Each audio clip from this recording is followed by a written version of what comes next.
Hey, it's Stephen Bonacore, the Podfather of gaming, again here at OriginsTV.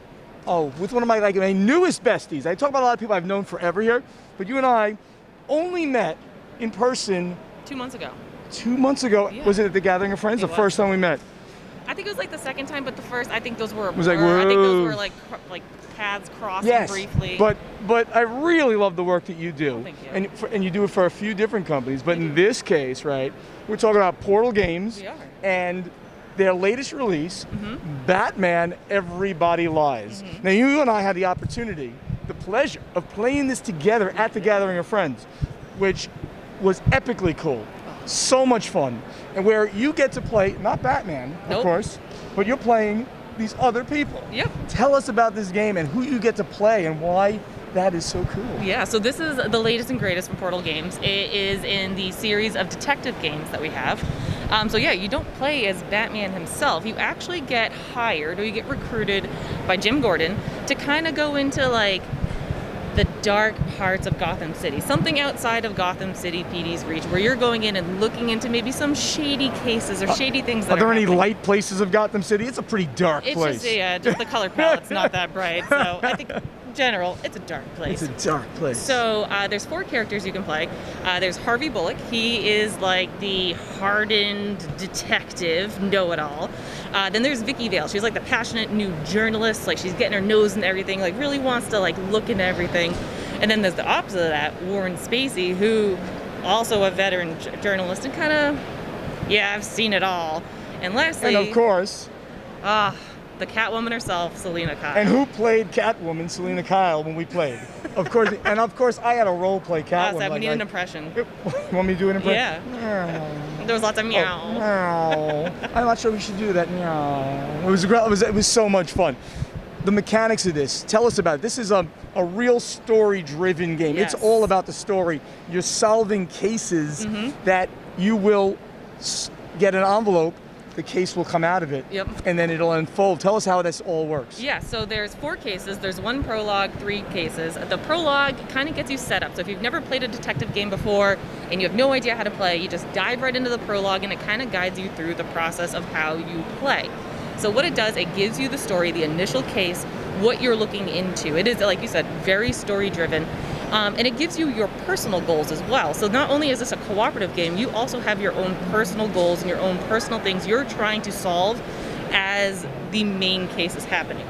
So you get the initial case, it gives you leads. So each case comes with their own leads with stories. And so as you start uncovering and putting the pieces together of the crime, you get more and more leads. However, you can't look through them all. You don't have the time. You do not have the time to go to every location, to look through every lead. You got to pick and choose based on your feel, your gut feel as a detective. And it's really all about reading between the lines, like inferring what some things might mean. So it really goes to the heart of detective. You are the detective and your decisions are incredibly meaningful. So what you decide to look into is going to impact the path of your story. And you're kind of spending time to do all of these things. Yep. And if you can do the whole thing in 10 turns, 10 time units, you've done really well. Yep. 11 to 13, and I think when we did it, we might have been in the red. I think we're like 15, 16. I mean, we were like off the chart here. And we got 3/4 of it right, but we didn't do it all. Actually, you knew it. I'd let you guys take the wheel on this one. We blew it. We blew it. But so each case, actually, you don't always start at 1. So depending on what your case is, you're given a certain amount of time to figure it out. So as you go and uncover leads and gather evidence, your time ticks down. So if you can do it quick, if you get within the green, the 9-10, you're looking pretty mid. Like you're living up to the Batman standards. But as it goes down, maybe you should work on your investigation skills. Be a better detective. And I really love the fact you have a map of Gotham City here with all the locations. Yep. They're all mentioned in here, and you can pick and choose. Like, I want to go here because it's close to like the last thing that we've talked about here. Maybe the crime, went there. The criminal went there. The investigation used to go to there. What are you doing in that part of the city? Huh? What are you doing? Maybe we should go over there and check it out. Exactly. There's also this really cool scene deck. It gives you a lot of flavor. It gives you visual, so it kind of looks like a comic book style itself. Oh, it's so cool. I mean, literally, it's pages of a comic book. They won't be able to see this, but this looks like a dark comic book. Yes, and that also gives you the little bit of flavor, and like it gives you, gives you the perspective of what your character is seeing, and really like gives a face to a name. So that is fantastic. That's probably one of my favorite parts of this. So like I was saying, as you're going through the leads, you're collecting evidence. These evidence tokens allow you to further investigate. It shows that you hit like a checkpoint basically, and it opens up new avenues for you as you go. And you take your little blimp and you travel around the city. But also there's limitations with that, because as you're diving deep, you're like, let's go visit Batman because he might have some information for me.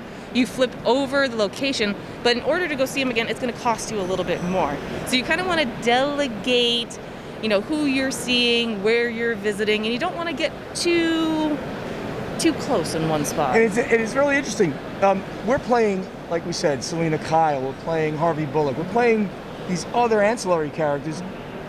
Batman may show up, maybe he doesn't show up. You don't go see Batman per se, you go to the Bat Cave. Yep. You get there, is he there, is he not there? The computer might tell you something. Mm-hmm. So it's all of these things that you're not going to realize until you take the action to get there. Mm-hmm. And you have to unlock, you have to spend tokens Yep. to actually be able to get to these locations as well. Yep, and that's where your individual characters come into play. So each character has their strength. So Warren Spacey here, I can't remember, he gets the Joker token. So if you spend your evidence tokens that you collect as you go through all of the different leads, you can spend those to get tokens that allow you to travel to different places. So each character has their own strengths and their own individual powers per se. But also with that, this is a 2 to 4 player game.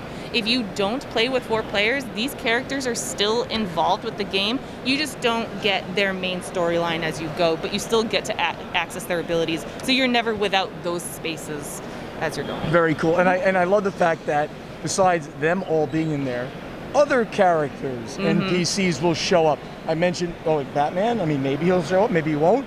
But there's many more characters in the Batman universe that might appear in one of the places you go. Just trickle in slowly, and like they use their real like formal names, and you're like, wait, is that who I think it is? Wait, that's so and so. We can't mention names. And it has, the story is very well written. It's very engaging, and it leaves you coming back for more. You're like, we got to keep going. I need to know more what happened here. So you keep talking to that person, but it's finding that balance between going too deep into something and expending all your resources, or maybe we should go somewhere else and come back to this later when we have a little bit more information. So there is a balance there between the drive of the story and the mechanics of the gameplay. Really, really, it's just such an interesting idea.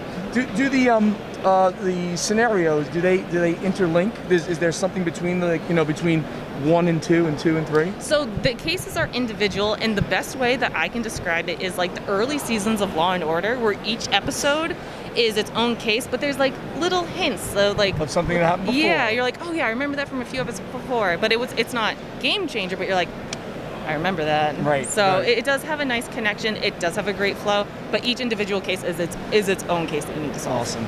This is really great. Again, I played this. I had the honor of playing this with Danielle at the Gathering of Friends. We had such a good time doing it, and I told Ignacy he's got a hit on his hands. Oh, Ignacy Chevicek, my partner in crime for doing Board Games Insider podcast, and he said, "You better go talk to Danielle." And he did. He's not here. He's back. He's back in Poland, but. Danielle, thank you so much for talking to me about this. Yeah. This fantastic game. This is available right now. Right now. In retail, so you can go check out Batman, Everybody Lies. I'm Stephen Bonacore, the Podfather of Gaming for Origins TV. See you again soon.